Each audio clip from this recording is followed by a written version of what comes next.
Dirty Little Secrets of the Record Business: Why So Much Music You Hear Sucks, by Hank Bordewitz.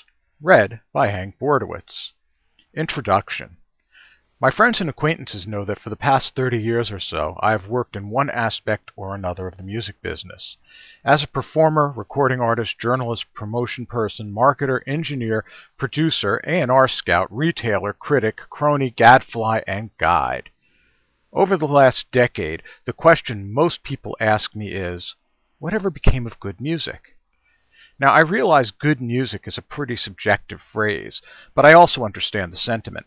Once upon a time, as so many stories begin, you could tune into the radio and hear great things, musical revelations. As little Steven Van Zandt said in the foreword to Richard Nere's excellent, and much cited in this book, FM, rock music had become my religion, radio my church, and these DJs my priests, rabbis, and gurus.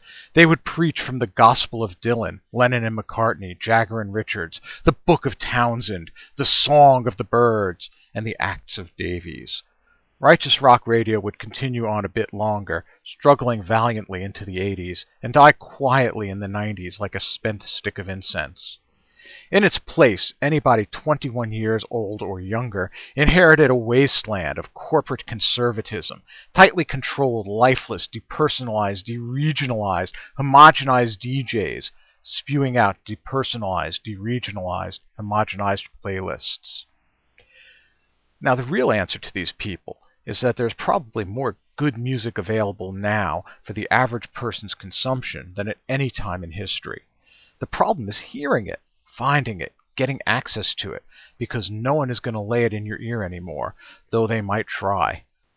On the surface, little Steven's wasteland of corporate conservatism would seem to be in control. But for anyone willing to scratch a little beyond the surface, there's a wealth of great sounds. In this book, I'll explain what happened to easily accessible good music, music that fans of WNEW in New York and KSAN in the Bay Area remember. It sometimes still exists in odd enclaves like public radio in LA and Newark, but you gotta get hip to know that the programs like Morning Becomes Eclectic or Rhythm Review are out there. Music isn't going anywhere, but music fans who know what they like will have to go into hunter-gatherer mode to get it. Not long ago, I had the opportunity to poll several classes full of undergraduate college students from a good-sized state college in suburban New Jersey as to their favorite radio stations. The answers genuinely surprised me. Over half of them said that when they listen to the radio at all, they usually listen to the classic rock station out of New York City, which plays much of the music Steve Van Zandt was talking about. This means that many of these people just entering their third decade of life listen to music recorded largely before they were born. It breaks a paradigm that goes back to Socrates and before, that every generation listens to music their parents hate. This generation is listening to the same music that their parents listened to, and finds it superior to the music of their contemporaries. Classic rock is one of the most successful formats on radio today for more reasons than just parental nostalgia. When we examined why, the answer came down to quality, musicianship, and a message. They said that, by and large, the music of their generation lacks these qualities. This boils down to a large number of disenfranchised, shell-shocked music fans who want to know exactly what happened. Dirty Little Secrets of the Record Business: Why So Much Music You Hear Sucks will explain that, offering to satisfied music lovers a reason for the fall of popular music. This book lays out, in very specific terms, how the system that turned music into a commodity ultimately failed, trivializing its product and the user of that product. That would be us, the music fans. Once you finish reading, you will have a better idea of why today's popular music sucks, and maybe even a reason or two to hope that things will improve. The music business has come up with some fascinating rationales for their slumping sales. Imagine if General Motors started to assess some of the reasons for declining sales and it came up with people selling used cars, people selling third-party parts, and people buying parts at a junkyard. So it started to lobby for laws against the second-hand sale of its products. Or envision the post office declaring that mail was its intellectual property and starting to sue providers and users of email. Sounds ridiculous? It's what the record business has been up to for years. It has spent the last decade trying to find a fall guy to account for declining sales. The upstart technology of the internet did throw the music business for a loop, but the music business's reaction to this disruptive technology bears scrutiny, if only for how it mirrors the fortunes of other businesses. Is it possible that in reacting like a business, and like many businesses before it had acted, the music industry really couldn't help trying to maintain the status quo? With several down years behind it, the industry is in big trouble. The powers that be blame digital file sharing and CD burning for the business's woes. Yet evidence shows that file sharing might actually help sell physical copies. The record industry's finger-pointing hides the multifaceted reason for the industry's decline, the dirty little secrets of the record business. The amount of money and energy used to create this smokescreen is just one of the reasons why so much music you hear sucks. Cognoscente in the music business point to a host of problems, of longer standing than the World Wide Web, to account for their waning fortunes. There has been consolidation in all aspects of the music business, including the Polygram Universal merger, the rumored future Sailor merger of EMI, the buying spree that led to Clear Channel owning nearly half of the U.S. radio business and its offshoot Live Nation close to 80% of the live music business. Would-be songwriter and booze heir Edgar Bronfman getting squeezed out of Universal, buying the venerable Warner Music Group, and taking it public, the merger of Sony Music and Bertelsmann's Music Group, a record company initially run by a former television executive. The rise of these publicly held companies requires that record labels, as competing parts of these entertainment conglomerates, seek short-term profits to answer quarterly to stockholders. They do this in lieu of developing the career artists that traditionally fueled the business. Independent promoters maintain a stranglehold on both the radio and record business. The business continues to concentrate on what they have always regarded as their demographic, 12 to 25-year-olds, ignoring the plethora of entertainment and leisure choices this age group now enjoys, and the people who grew up in an era without so many options, who consider music part of their being. There are many more reasons, though, including systemic problems with the way the record industry does business. This book reveals and analyzes these factors, many of which even industry professionals don't know about, since one facet of the business often doesn't know how the other facets operate. For example, I once had a student in my Introduction to the Music Business class in New York who worked as the director of A&R for a large, popular, successful record company run by one of the top young music business entrepreneurs of the 90s. After the first class, I asked him if this might not be too basic for him, as he likely made more money from the music business than all the other people in the room, including me, combined. He said that might be true, but he still had no idea what the people in the office next to him were doing. With one hand not knowing what the other is doing, is it any wonder that the popular music business faces such big trouble? Of course, many take the position that actually making money from music somehow dilutes the music's purity, that the best music gets made under the rubric of art for art's sake.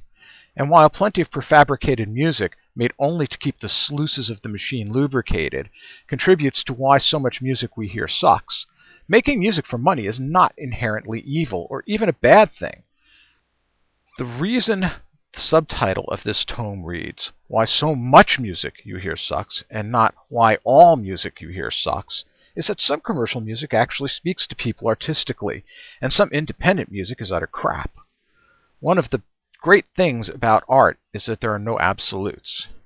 Music that ignores the audience defines self-indulgence and borders on, or goes right off into, pretentiousness, while popular, that is, what people like, defines popular music. And sometimes the reason might even be the music rather than the marketing. People have made money from music for millennia. Music itself has been around nearly as long as humans have been thinking animals. There are paintings of flute players in Neolithic caves in Tanzania, and it stands to reason that before developing a specialized tool like the flute, people would use their voices and hit things to keep time for dancing and ceremonies. Playing music would have been mostly an amateur activity, dating from the days when humanity began to have time for recreation. Even these early instruments were generally created by the musicians, again as recreation. So when did music go pro? When I pose this question in class, students will often cite Edison or even point to the advent of rock and roll in the 50s. But actually, the Bible refers to musicians playing in the courts of King David and Solomon, and one would imagine that such performers would get paid. A millennium after that, the Greek theater used music and paid the musicians who played there. So, music became a profession sometime before the Common Era. That's at least 2,500 and probably more like 4,000 years of professional music. The theater tradition spread to Rome and the entirety of the Roman Empire. The theaters were often used for animal fights and large meetings too, and beyond the tragedy and comedy of the day, ballets and musical performances were held, once again using people who were paid to play. In all of these settings, musicians were divided into two classes: people who played for money and people who played it for recreation. Very few of the people who played for money could do it as their sole means of support. Sound familiar? In the Middle Ages, there were two chief means of making money, even a living as a musician. Jongleurs and minstrels tended to be vagabonds going from town to town, entertaining at weddings and the like. If they were lucky, they could find a wealthy patron. Some of these relationships became long-standing. The formal minstrel could become the manor's music master, if the manor could afford such a luxury. Sometimes the relationship would last through the winter, the minstrel entertaining after meals and for company, perhaps giving lessons to other, usually younger, members of the household for room, board, and a small stipend maybe. Another major employer of musicians during the Middle Ages was the church. Their musicians could be from the various orders or from the laity. Johann Sebastian Bach, for example, played and composed church music. Indeed, such notation as we know it emerged so that the music could be sent from church to church, country to country, a sort of lingua franca among musicians. This started happening across Europe around the 13th century. So through the Middle Ages, several classes of musicians emerged, each beholden to one master or another. The court musicians, the direct descendant of the manor musicians, who were treated like servants by the nobility. Church musicians, who often pursued other lines of work as well. Bach, for example, sold spirits. And itinerant musicians, the minstrels and klezmerim, who went about playing weddings and other events when they could. With the emergence of the Renaissance and a European middle class, and as the craft of playing music well became more rarefied and musicians emancipated themselves from the courts, musicians' guilds sprang up across Europe. These guilds weeded out poor musicians, an audition was required to join, and offered their members some legal protection and clout, helped them get work and furthered their training, but mostly they offered a certain level of prestige that allowed musicians to emerge as part of the rising middle class. The guilds set payment standards, stabilizing the market. About the same time, a goldsmith by the name of Johann Gutenberg created a method for setting type. It was soon discovered that movable type could be set for other symbols, including musical notation. At that point, the question became who owned the music, the person who wrote it or the person who printed it. Publishers started to buy compositions from composers, but ultimately the publishers and composers agreed on a royalty situation, splitting the proceeds 50-50, a foreshadowing of their current relationship. This led to the question of how to protect the creator's interest and how to keep creators creating. In France, the concept of protecting ideas became codified about midway through the 18th century. Nascent America followed suit with its first nationwide set of laws, the Constitution. In Article 1, it states that Congress shall have the ability to promote the progress of science and useful arts by securing for limited times to authors and inventors the exclusive rights to their respective writings and discoveries. With this one line, the concept of copyright and intellectual property came to the New World. Musically, this was not of much consequence. No major intellectual property issues arose in the music business until 1850, when a piano mechanic named John McTammany invented the pianola, or player piano. He discovered, however, that making the instrument and marketing it were two different matters, and the pianola didn't really catch on until he sold his patents to the Aeolian Organ Company in 1888. It took 11 years, but at the turn of the century, the pedal-operated player piano, using music recorded onto a perforated roll of thick paper, hit the market. Within a few years, you could find them in 75,000 homes and businesses. Over 1 million piano rolls were sold. By 1920, the pianola had turned into a $20 million annual business. In 1921, of the 341,652 pianos sold, nearly 60% were mechanical.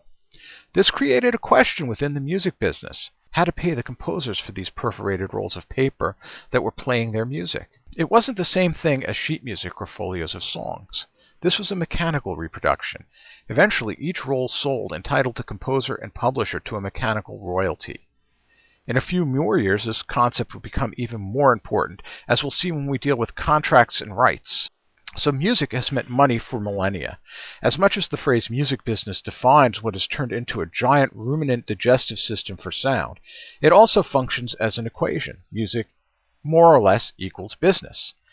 Even the artists who play only for themselves and friends get involved in musical commerce.